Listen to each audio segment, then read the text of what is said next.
আসসালামু আলাইকুম, কেমন আছেন সবাই? রাত ৯টা বাজে, বাসার সবাই মিলে যাচ্ছি মাওয়া ভাইরাল এক স্থানে, যেখানে গিয়ে অনেকে অসুস্থ হয়ে পড়ছে। কী কারণ হয়েছে আর কী মজা করলাম না করলাম সবই আজকের ভিডিওতে দেখাবো।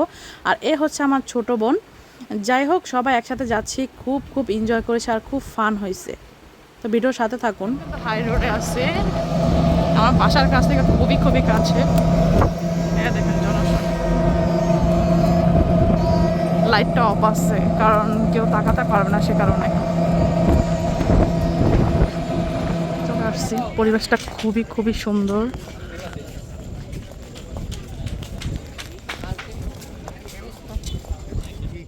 বিলিভ মি, এত বাতাস ছিল যে আমাদের ঠান্ডা লাগতেছিল প্রচুর পরিমাণে।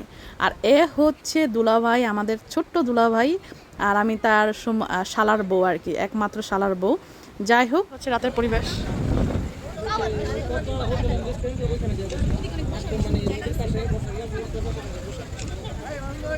যাচ্ছি, পরিবেশটা খুবই সুন্দর, গাছ আছে।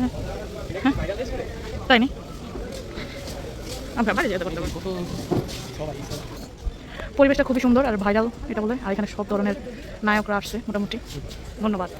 যেদিকে ছবি দেওয়া আছে বাট বোঝা যাচ্ছে না। ওই যে তহিদ আফ্রিদি আসছে, তহিদ আফ্রিদি আমার পছন্দের একজন ইউটিউবার।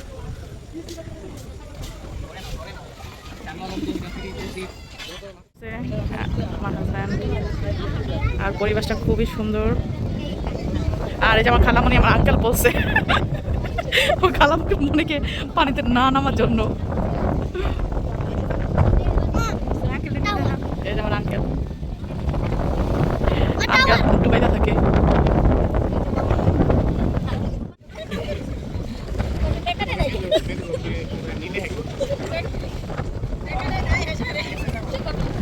আর এই দিকে মাছ নেওয়া হইতেছিল, প্রত্যেকটা মাছের ডিম হয়েছে। আর এখানে আসার পর আমার মেজু ছেলের তো প্রচুর জ্বর আসছিল। আসার পর মানে এত ঠান্ডা বাতাস ছিল, বলতেছিল আমার অনেক ঠান্ডা লাগতেছে, এত গরম ছিল, তার মধ্যে ওর জ্বর আসা পড়ছে। ওইখানেই কোনো কিছু খাওয়া দাওয়া করতে পারিনি। যাই হোক, ওইখানে ওদেরকে নিয়েছিলাম অনেকক্ষণ, রাত 12টা বাজে আমরা আসছি। আর এইদিকে দেখেন মাছে খুব পরিমাণে ডিম হয়েছে, আর আমরা তো প্রচুর মজা করে খেয়েছি। আর এখানে সুন্দর করে মশলা মাখতেছিল, খেতে তো ভালোই লাগছিলো। বাট আমার টুইন্স বেবি ঘুমিয়ে গিয়েছিলো, সে কারণে ভালো করে খেতেও পারিনি। যাই হোক, এদিকে সুন্দর করে তারা মশলা মেখে একে একে ভাজা শুরু করেছে। আর ভাজতেছিল প্রচুর পরিমাণে, মানে ফ্লেভার আসতেছিল, এত সুন্দর ফ্লেভার। ইলিশ মাছ ভাজলে সবাই জানে খুব ভালো একটা ফ্লেভার আসে। আর এইদিকে প্রায় ভাজা শেষ, সাথে আমরা বেগুনও নিয়েছিলাম। বেগুন ছাড়া কি হয় গরম ভাতের সাথে। যাই হোক, এদিকে তারা ভাজা শেষ, ভাজা কমপ্লিট। তারপরে তারা মাথা লেজা ভর্তা বানাইতেছিল। আর একটা কথা বলবো যে আপনি ভর্তাটা ট্রাই করবেন, ভর্তাটা খুবই খেতে সুস্বাদু ছিল। আর একজন তো আমরা 3 পিস 4 পিস করে ইলিশ মাছের টুকরা ডিম খেয়েছি প্রচুর পরিমাণে। অনেক এনজয় করেছি। খাওয়ার শেষে আমরা চলে গেলাম চা খাওয়ার জন্য। আর সত্যি কথা বলতে এদিকে আসলে মনে হয় কি মিনি কক্সবাজার। এই সাইডটা পুরো মিনি কক্সবাজারের মতনই দেখতে মনে হয়েছে। এখান থেকে আমার বাচ্চারা তো খেলনা দেখলে পাগল হয়ে যায়, তাই কিছু খেলনা কেনা হলো। তারপরে চলে আসলাম চা খেতে। সত্যি কথা বলে চাটা একদম ভালো ছিল না।